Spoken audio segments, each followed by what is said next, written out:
We're discussing with Guy Hudson, partner at JLT Re, about bodily injury claims from the reinsurance point of view. So, first of all, what are the trends in the Western Europe and in CE markets regarding bodily injury compensation from the reinsurance point of view? Well, from a reinsurer's point of view, there's some very worrying trends, both within Western Europe and Central and Eastern Europe. One of the major problems is the degree at which fraudulent third-party liability claims are now being engendered. So-called whiplash or soft tissue damage is proving to be a problem throughout the whole of Europe. This whiplash claims are where accident victims, who in some cases have staged the accident, claim damages, claim indemnities for injury sustained. There is no need to prove any loss. It is sufficient to say I've hurt my neck, and it's enough to get the compensation. Exactly. £2 billion worth of claims are estimated in the UK to be as a result of these so-called claims, and it adds another £90 per policy to the cost of insurance in the UK. This is a phenomenon which is increasing throughout the whole region. Mm-hmm. Is the situation different in the CE or Eastern Europe?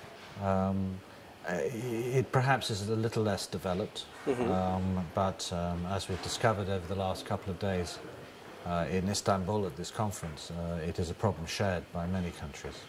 Mm-hmm.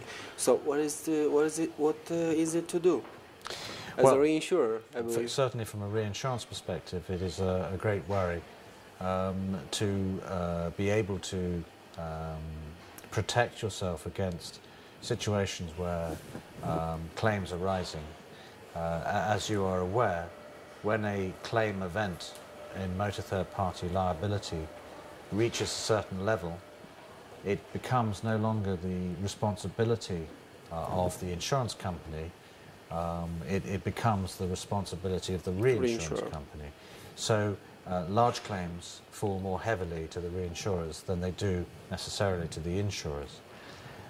What has been happening in certain countries is that the deductibles of reinsurance or the retentions of the insurance companies are being raised. Okay. The price of reinsurance is being increased, and in some cases reinsurers are demanding a limitation or sublimitation for so-called moral damages, so that a certain amount only is payable for moral damages per an event, per claim.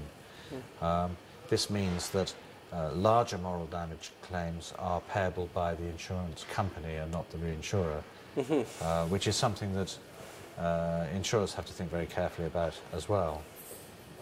What about the insurance fraud? Because we discussed a lot about this phenomenon today, and in Romania, also we saw today example from Serbia and Montenegro and Turkey, that the insurance fraud it's a big problem when it's related to bodily injury compensations and claims. What is the connection between? Well, I think in terms of this, for motor insurance generally, there is a continual problem with fraud, both in terms of motor own damage claims and motor third-party liability claims. One phenomenon which is consistently increasing is so-called staged accidents, where people create accidents with third parties and then claim large amounts of money for injury sustained and third-party property damage sustained. In fact, very recently in the UK there was a sad case where an innocent lady was killed in such a staged accident. I understand. Well, thank you a lot. The last question will be about Romania. How was the renewal season with the Romanian market, and how do you appreciate at this stage the Romanian insurance market? Well, I think when it comes to Romania, the last renewal season was very, very traumatic, precisely because of the issue of moral damages. It surprised many insurance companies as to the extent to which reinsurers were prepared to impose quite draconian conditions on their clients in terms of deductible and in terms of pricing, precisely because of the results that they're beginning to see come through on their own portfolios. One of the issues that must be addressed by the insurance companies and the local market when it comes to moral damages to try and instigate some sort of stability in the awards that are being given by the court.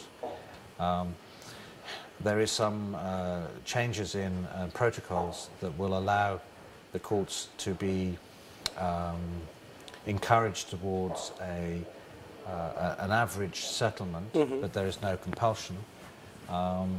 Ideally, if Romania can work towards a scale of damages in the style of the Baremo scale in Spain, it will lead to consistency of approach by the courts, which would enable reinsurers and insurers to plan accordingly and to know the extent of their bodily injury claims, and to avoid sudden volatility in the pricing and conditions of their reinsurance, and indeed increase the opportunity and the possibility of profitability in the motor third-party liability portfolio. I understand. Thank you very much. Thank you.